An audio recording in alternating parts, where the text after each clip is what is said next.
और डॉक्टर अवधेश जी, मुन्ना खान साहब कह रहे हैं कि 10 साल चूड़ी पहन रखी थी। देखिए अमिताभ जी, मुन्ना खान मुझे ऐसा लग रहा है उनकी आंतरिक इच्छा ये है कि सारे कार्यक्रम निपटा दो और लड्डू बांटो, ऐसा कुछ चाह रहे हैं क्या?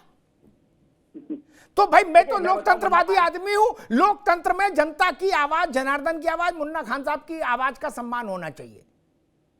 जी जी जी, देखिए अमिताभ जी, हमारे देश की सबसे पुरानी पार्टी कौन सी है जिससे हमारे मुन्ना खान जी बिलोंग करते हैं? कांग्रेस पार्टी।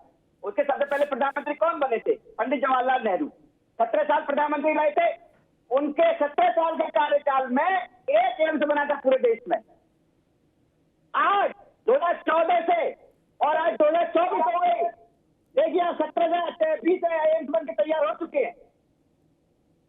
ये है विकास देश का। नहीं, वो विकास की बात नहीं कर रहे, विकास की बात नहीं कर रहे। वो कह रहे हैं, अरे रुको भाई, अवधेश जी रुको, वो ये कह रहे हैं कि काशी और मथुरा का मुद्दा आपने क्यों नहीं निपटा लिया? 10 साल से चूड़ी पहने बैठे हो। तो मैं कह रहा हूं उनके मनोभावों का सम्मान होने का वक्त आ गया है क्या, ये समझना चाह रहा हूं।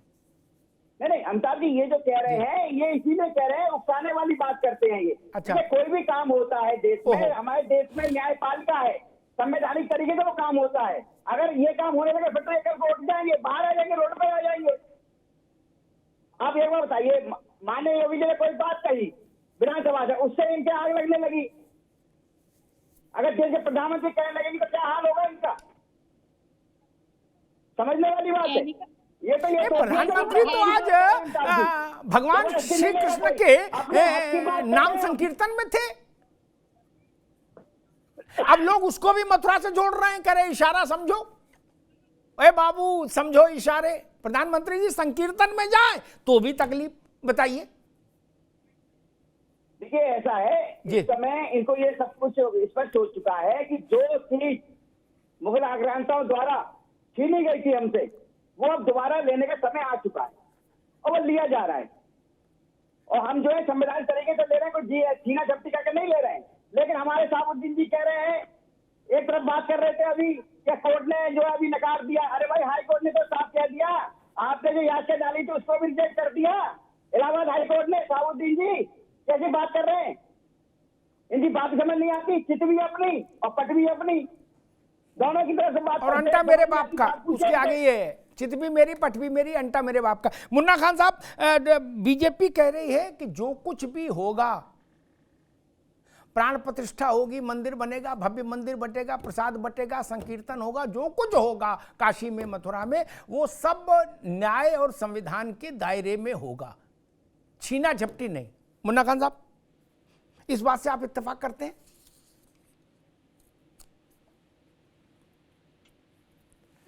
मुन्ना खान साहब आवाज पहुंच रही है। लश्कर भी तुम्हारा, सरदार भी तुम्हारा, लश्कर भी तुम्हारा, सरदार भी तुम्हारा, तुम झूठ को सच लिख दो, अखबार भी तुम्हारा। तो आज कोर्ट उनके, सारी संस्थाएं उनकी, ईडी उनके, सीबीआई उनकी, मीडिया उनकी। अरे ईडी से इसमें क्या लेना देना? मथुरा का फैसला ईडी कर रही है क्या? चलती किसकी है? चलती किसकी है? जज उनके, जो जज अयोध्या में फैसला दिया उसको उसने राज्यसभा भेजने का काम किया। तो पारदर्शिता इस सरकार है कहाँ? इस सरकार को पारदर्शिता होना चाहिए। नहीं, मुन्ना खान आप क्या कह रहे हो कि कोर्ट भी भाजपा की हो गई? मुन्ना खान एक मिनट रुकिए, क्या आप ये आरोप लगा रहे हैं कि भारत की कोर्ट जो है, न्यायपालिका, वो भाजपा की हो गई? बिल्कुल बिल्कुल भाजपा की हो गई। लो भाई, कर लो बात। साबुद्दीन जी अब बताइए, ऐसी बातें होंगी और फिर आप कह रहे हो डायलॉग हो जाए। इसका जवाब मैं देता हूँ अमिताभ जी। आज ये बात कर रहे हैं कोर्ट का हो गया, जब दिल्ली में अरविंद केजरीवाल पर सिकंदर कसा जा रहा था कोर्ट का, ईडी का, तभी उससे पक्ष कर रहे थे। ये कह रहे थे कोर्ट द्वारा कार्रवाई की जा रही है। इनके नेता, कांग्रेस के नेता कह रहे थे, जब इनके पक्ष में कोई फैसला आता है तो वाह होती है न्यायपालिका की, सत्य की जीत होती है उस समय। लेकिन यदि वो किसी और के पक्ष में आता है तो कोर्ट जो भाजपा के अंदर में चला जाता है। इतना बड़ा दोगलापन है कांग्रेस पार्टी का, आप देखिए।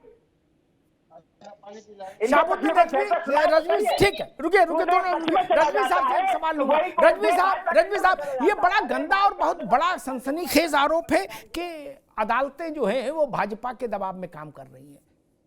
क्या इस तरह के आरोप देश का मन खराब नहीं करते, देश की प्रतिष्ठा खराब नहीं करते? शाहबुद्दीन साहब जी, देखिए, कोर्ट पर इल्जाम नहीं लगाया जा सकता। हमें कोर्ट पर भरोसा है और कोर्ट जो फैसला करेगा वो मानेंगे। जैसा कि गुज़श्ता सालों आपने देखा होगा कि बाबरी मस्जिद राम जन्मभूमि के ताल्लुक से सुप्रीम कोर्ट ने फैसला किया था, तो भारत के मुसलमानों ने सुप्रीम कोर्ट के फैसले को माना था और अभी भी जो भी कोर्ट का फैसला होगा वो मुसलमान मानेगा। बाकी अपील करना, चैलेंज करना, ये कोर्ट की एक प्रक्रिया है, ये चलती रहेगी और हर आदमी को हक हासिल है, मगर कोर्ट पर इल्जाम लगाना मुनासिब बात नहीं है। यतीमा, बात यहां तक आ गई कि हमारे मन के फैसला ना आए, 10 में 1 भी हमारे खिलाफ फैसला आ जाए तो आरोप ठोक दो, बोले कोर्ट भी बिक गया। लो अब कर लो बात, फिर क्या पाकिस्तान फैसला करेगा भारत में आके? अजब तमाशा। नहीं, असल में मुन्ना खान साहब की जो चिंता है वो ठीक है। वो चाहते हैं कि केरोसिन फैले और बड़ा विध्वंस दोबारा से हो, तो वो लगातार प्रोवोकेशन कर रहे हैं। वो अपना काम ठीक कर रहे हैं, उनका यही काम है, क्योंकि शायद हो सकता है कि उन्हें ये लगता हो कि कुछ वोट प्रतिशत इधर उधर हो जाएगा हिंसा में, लेकिन ये होने वाला नहीं। अमिताभ जी, परिदृश्य बदल गया। ये वो लोग हैं जो औरंगजेब और बाबर से अपनी लीगेसी जोड़ते रहे। ये भी कहते रहे कि 1947 में मुन्ना खान औरंगजेब और बाबर के कबर पे चादर चढ़ाने को अडवाणी जी कहते थे। नहीं, औरंगजेब और बाबर के मजार पे चादर चढ़ाने अडवाणी जी कहते थे। तब तो आपने कुछ नहीं कहा। फिर कहते हैं कि हमने आजादी की लड़ाई साथ मिलकर लड़ी, फिर ये भूल जाते उसमें, फिर बीच में ये भूल जाते हैं कि हमने पाकिस्तान ले लिया, हमने देश बंटवा दिया। आजादी की लड़ाई साथ लड़ी लेकिन देश बंटवा दिया धर्म के आधार पर। उसके बाद फिर कहते हैं कि कोर्ट बिक गई, कोर्ट बीजेपी की हो गई। अरे भाई, कोर्ट आज बीजेपी की हो सकती है, लेकिन ये जो संघर्ष है सनातनियों का, ये तो वर्षों तक, जिस दिन से मस्जिद बनाई गई, जिस दिन से हमारे मंदिर तोड़े गए, हम उस दिन से संघर्ष कर रहे हैं। आप इतिहास उठा के देख लो, एक दिन भी कभी कोई उठा, लेकिन सनातनियों ने एक दिन का भी विश्राम नहीं लिया है। लगातार संघर्ष है, सरकार बदलेगी हमने, और सरकार ऐसे नेताओं की इंतहा हो जाएगी, जेल में जगह नहीं मिलेंगी। याद रखना, जो भी न्यायालय निर्णय दे, जो भी न्यायालय सरकार बदली, सरकार ऐसे नेताओं के लिए जेल में जगह नहीं मिलेगी। मुन्ना खान साहब रुकिए। अवधेश जी, मुन्ना खान साहब ने तो इतना ही कहा, तब भी लिहाज रखा चलो सरकार बदलेगी तो ये सब नेता जेल में जाएंगे। हमने तो ऐसे सिरफिरे भी सुने देखे। अवधेश जी जो कह रहे हैं कि सरकार बदलेगी तो हम अयोध्या मंदिर ही गिरा देंगे और मस्जिद बना देंगे, क्या भगवान उनको सद्बुद्धि दे, ठंड ज्यादा पड़ रही है। अवधेश जी, देखिए, सपने देखना कोई बुरी बात नहीं है, सपने देखिए, लेकिन सपने अगर रात में देखे तो अच्छा है, दिन में ना देखे तो अच्छा नहीं है। रात में देखते, दुनिया देखती, सपने देखते रहिए आप। अब भूल जाइए, अब देश की जनता जागरूक हो चुकी है और वो जागरूक किया आपके सब लोगों ने, जो पहले बर्बाद की राजनीति करते थे। 45 करोड़ युवा जो है वो भी जागरूक हो चुके हैं, वो किसान भी जागरूक हो चुके हैं, वो जवान भी जागरूक हो चुके हैं, जो अग्निवीर नौकरी के लिए जिसके ऊपर तेल बारूद पानी छिड़के गए, वो महिलाएं भी जागरूक हो गई, जिसे नगर घुमाया गया, वो पहलवान भी जागरूक हो गए, जिसे जंतर मंतर में जूतों से रौंदा गया, वो भी जागरूक हो गई। चाटुकारों लठ लेकर जनता ढूंढ रहे मैदान में, जनता ढूंढ रही है मैदान में लठ से जाओ तुम लोग। सारे सिस्टम को हैक करके शहंशाह बने फिरे हो, लठ से ढूंढ रही है। लोकसभा चुनाव में आओ तो सही। मुन्ना खान जी, लोकसभा चुनाव में आओ, करते हैं, कांग्रेस पार्टी ने आ जाओ लोकसभा चुनाव में। हनुमान जी गदा लेकर ढूंढ रहे, कुछ किया ना, हिंदुओं के लिए कुछ किया, केवल अपने हनुमान जी परिवार गदा लेकर ढूंढे, गदा आप जैसे उसी गदा से जगह दी। हनुमान जी की गदा कर्नाटक में भी लगी थी, पूरे देश में लगी। देश में हनुमान जी गदा लेके ढूंढ रहे, हिंदू का, ना मुस्लिम का, ना सिख का, ना ईसाई का, चारों को आपने बढ़ा दिया आपने जब कांग्रेस की सरकार थी। अरे हनुमान जी गदा लेके ढूंढ रहे, 2024 के चुनाव में आओ तो सही। देश की जनता का सामना तो करो, देश की जनता का सामना करो, फिर पता लगेगा गुस्सा कितना है।